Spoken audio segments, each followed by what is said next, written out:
Hey, Clear Lake peeps, Ross England here, Clear Lake Guide Service. Oh, and whoops, Gracie the Wonder Beagle. Yeah, little G-Dog's back. She's been enjoying her mom's retirement way too much. She's been taking it pretty easy lately.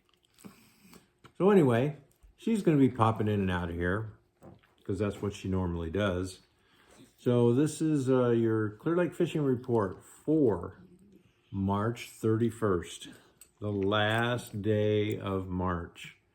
This year is flying, just absolutely flying. So, fishing report part of this isn't going to be so great.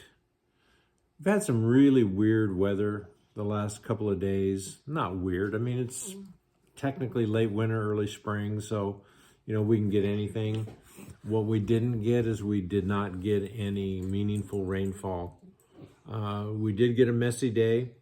We did get an evening where we had some rain. I don't think it amounted to even a half an inch over the entire area. So as far as, is it going to do any good? Nope.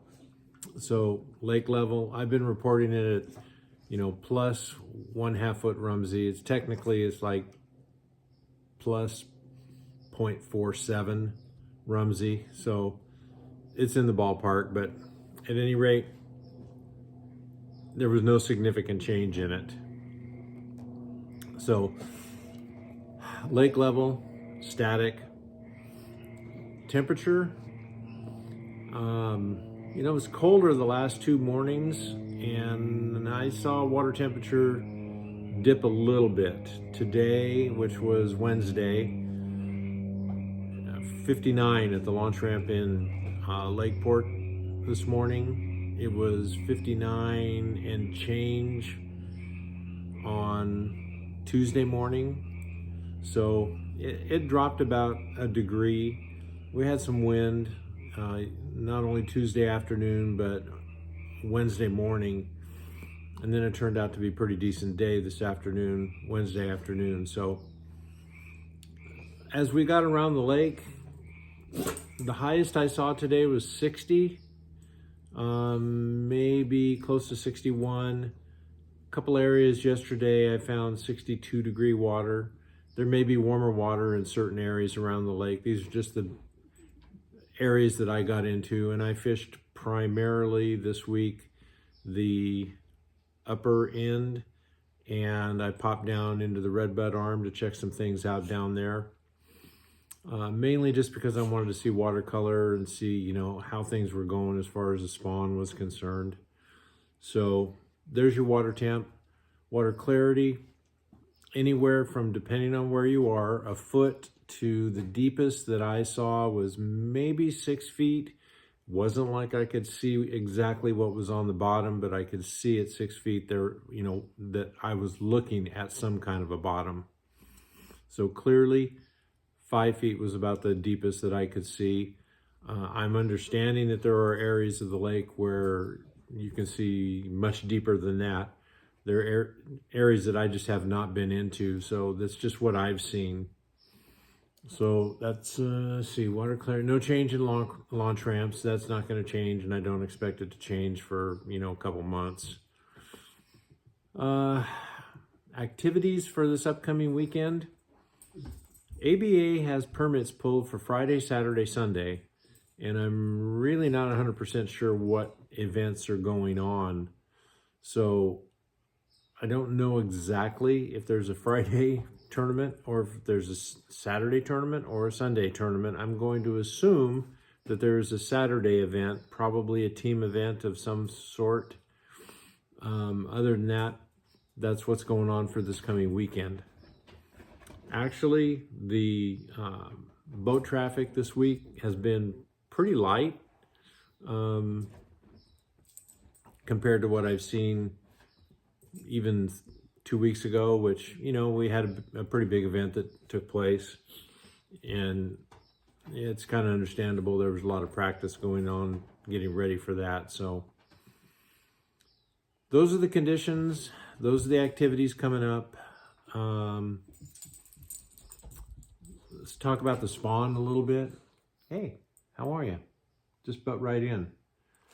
Don't mind me. I'm just trying to work here. um, there are fish spawning around the lake. It's a little bit early, but nonetheless, it's happening. It's not like it's wide open, and it's not like you can go down every bank that's around and, you know, find bedfish sticking all over the place. I've seen spawning fish up on the upper end of the lake, and when we ran down to the redbud arm, saw fish spawning, which to me was a little bit unusual, but just my opinion. Actually saw fish spawning down in the redbud arm too, which to me is pretty doggone early. Haven't seen any really good fish, and it's not like, you know, like I said, that you can just run down the bank and there's bedfish everywhere, but there actually are fish spawning that you can see. The biggest thing that I'm seeing is most of them are spawning in 4.5 to 6 feet of water. And it's kind of hard to find water that you can see 4.5 to 6 feet. So, been a little bit of a challenge. The bite's been very funky for us this week. The majority of the fish that we have caught been small underspins with Kitech combinations, drop shot, shaky head, a little bit bigger underspin, and a couple of fish on LVs. But it's been a tough week for us. I mean, we are not catching 15 and 20 fish a day, and most of the guys that I've talked to the last couple days are sharing pretty much the same opinion. We've averaged about 6 fish a day, which is not very good for this time of year. Now, I know some of the guides are fishing with live bait. Some of the other guides are, and they're reporting better results than I am. But it's just what I'm doing. We've been able to catch a decent fish each day, which makes up for, you know, the shortcomings of not getting really good numbers. But how long this lasts, I don't know. Hopefully it ends tomorrow, I'll tell you that, because I'm ready to start getting some numbers again.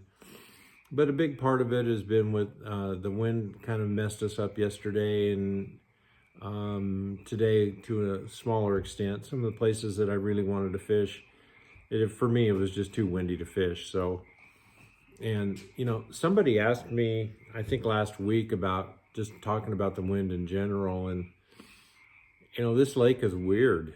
You know, when you talk about the wind, we left the redbud arm Tuesday midday, and it was blowing pretty good down there with a pretty good set of whitecaps blowing from Anderson Island all the way down.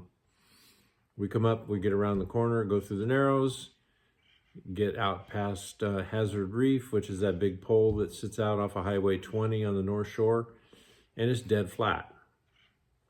Literally dead flat. And those of you who fish this lake a lot have seen that before, but it's hard forecasting the wind here. I knew we were going to be in trouble this morning, because when I pulled up on in one of the bays down by the state park first thing in the morning, there wasn't any wind, but there were wind rollers coming in that were about 6 to 8 inches high. So when that happens, that means the wind's behind it, and it's going to get there, and it did get here. But then again, it was forecast that it was supposed to blow 8 to 10 this afternoon, and it pretty much it pretty much blew somewhere like that first thing this morning out of the north, and then it just stopped. And the upper end of the lake was actually pretty doggone fishable. Hardly any wind, hardly any waves. So I think the biggest thing that I could tell people who are new to the lake, keep your eye on the horizon. If you see what looks like rough water coming your way, and it currently isn't rough there, it's going to be. So pay attention to it. Generally speaking, below the narrows, the wind blows down in both of those two arms probably twice as often, if not more, than the upper end. Can't explain it. It just happens. A lot of times in the morning, you'll get a warm little breeze that comes down off of Mount Konocti, all around it. You'll see it in Soda Bay especially. Most common what happens, and this is kind of a goofball thing that happened today, and I've seen it happen a lot. The forecast was for north winds. Well, if you were up like in the mouth of Rodman, the wind was blowing out of the north. By the time you get down to the eastern side of Nice, upper end of Lucerne, it's pretty much blowing due west. So you go to the other side of the lake where you think you're going to get away from it, and it's blowing the opposite direction down there. This lake is just kind of an oddity with the way the wind behaves and what it does, and on a bad day, you just can't get away from it. You may as well pack it in and try another day. But just like today, it was forecast to blow, it blowed, and then it just stopped. So I don't know what to tell you beyond that. It's a weird place to deal with. So blabbered enough for this week. I'll talk to you next week. If you're all fishing this weekend, good luck to you. Thanks for all the comments. They're really fun for me to go through and, read through them and the likes and all that kind of stuff. So I appreciate it. Keep it up. If you have any questions, shoot them to me, and I'll do my best to answer them for you. Thanks.